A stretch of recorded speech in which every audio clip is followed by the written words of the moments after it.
Hey guys, welcome to the Procket YouTube channel. If you like our content, please feel free to subscribe to our channel. Watch this entire video, and if you like this, please click on the like button. You can also click on the bell icon to get a notification whenever we upload a new video.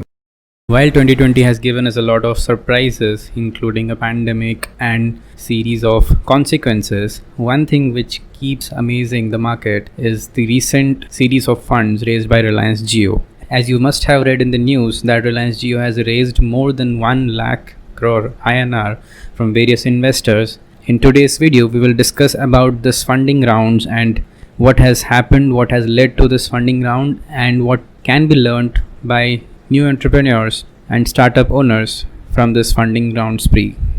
So a brief snapshot of about the funding rounds which has happened in 2020 so far. So all of this began in April 23rd, 2020 when Facebook invested about 43,000 crores in Reliance Jio to acquire a stake of about 10%, which was then followed by investment from various private equity funds in the month of May till June. The total funds raised by Reliance Jio from April to June totals up to 1,04,000 crores. As a result, the private equity players along with Facebook now hold 22.38% in Reliance Jio. As a result of this funding rounds, Reliance Jio has now been valued at 4.91 trillion INR with an enterprise value of 5.16 trillion. Now that's a lot. So before we understand what was the objective of raising so much funds and where this is heading, let us understand Reliance Jio's growth timelines. So it all started in 2016 September when Jio mobile network was introduced. Reliance Jio started with 0 subscribers and they announced free voice calling, free roaming and extremely low data charges. They also promised a 4-month free plan and cheap tariff rates going forward. After that, within a month, Reliance was able to capture 16 million users. And within a period of 3 months, the total subscribers went up to 50 million. And soon within 3-4 months, the total subscriber base was raised up to 100 million. That growth continued, and as of April 2020, Jio has about 388 million users, and that's when Jio has now started its funding spree by inviting various private equity players into its business. So all of this funding has happened in Jio Platform. So let us now first understand what is Jio Platform.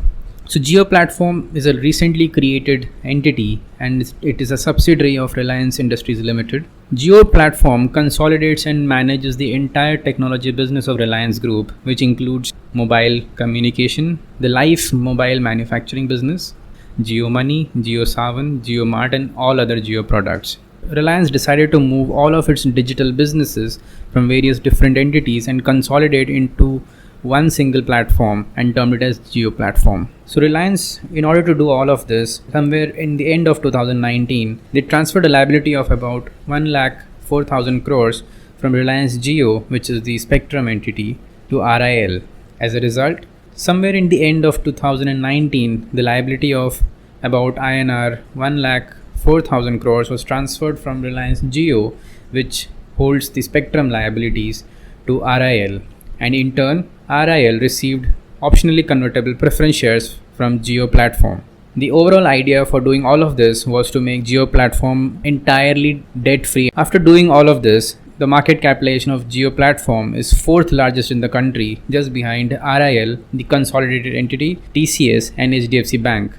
To give you a snapshot of Reliance Jio's overall numbers, in the last quarter of 2019-2020, the total revenue from services was 17,000 crores, which was 13,000 crores in the same quarter for last year. The net profit has also grown from 840 crores to 2,300 crores. Reliance Jio also has the highest average revenue per user of INR 130 per month. The average revenue per user is a benchmark used in telecom sector to identify how much revenue a telecom operator is able to make from a single user. So now coming back to the funding spree. So as we have discussed that Reliance has raised about 1,04,000 crores from various investors. The first investment happened from Facebook in April. Out of the 43,500 crores which Facebook invested, Jio Platform retained about 15,000 crores and rest was repaid back to RIL by repaying the optionally convertible preference shares. As a result, RIL was able to get about 28,000 crores from this investment from Facebook. So this investment by Facebook has clearly created some important precedences. Facebook investment was the largest investment for a minority stake in a technology company in the entire world, and it was the highest FDI received by any company in India in the history of technology sector. The rest of the funds raised by Jio Platform, except for Facebook, is retained by the platform itself. Now moving on to the usage of these funds. Back in April 2020, Reliance announced that Jio Platform, Reliance Retail and WhatsApp have entered into a commercial partnership to accelerate Reliance Retail's e-commerce business. As a result, Reliance Retail will be able to sell its products through WhatsApp to its customers. It is now to be seen how will this be implemented. It was also announced that JioMart, the new grocery platform created by Jio, has also been integrated with WhatsApp so that customers can now access the nearest Kirana stores and place orders directly through WhatsApp. So clearly this partnership between Reliance Jio and Facebook to create benefits for both the parties. One of the security analysts has also pointed out that such platforms which combine social networks, payment gateways, shopping, etc. is very popular in the East, which means that people in the East are very much fond of using a common platform similar to a WeChat which works extensively in China. If you look at the subscriber base, Jio has about 388 million subscribers, Facebook has about 320 million subscribers in India, WhatsApp has about 400 million, and Instagram has about 80 million. As you know, Facebook, WhatsApp, and Instagram, all three applications are owned by Facebook itself. The partnership of Jio and Facebook will help the group strategize in expanding their customer reach.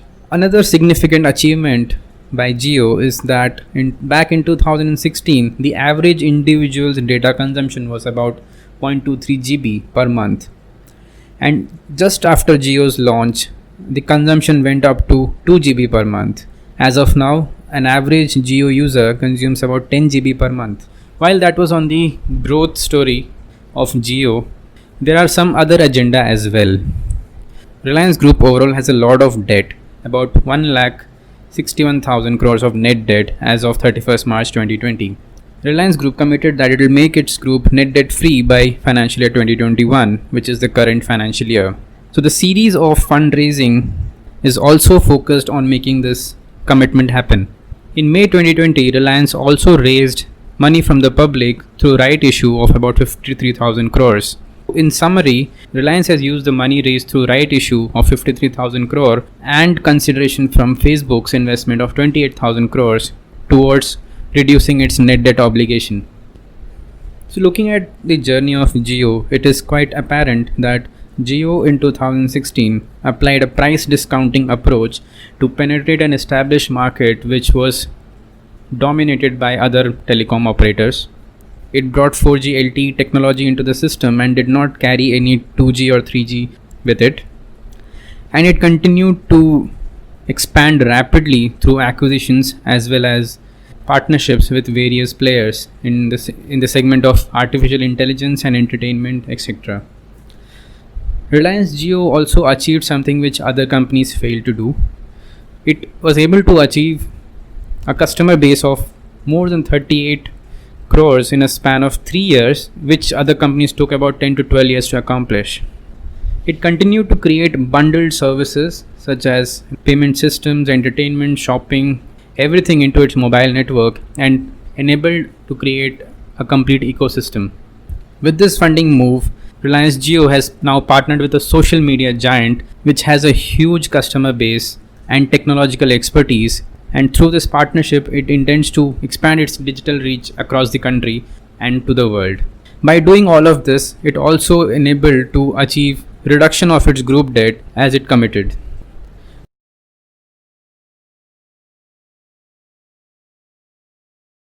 That's the end of our video.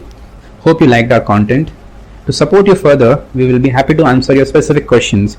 Please feel free to drop your query in the email address provided in the description below. You can also add a comment. We'll respond to your query as soon as possible. If you liked our content, please give us a thumbs up. Please subscribe to our channel to see more startup related content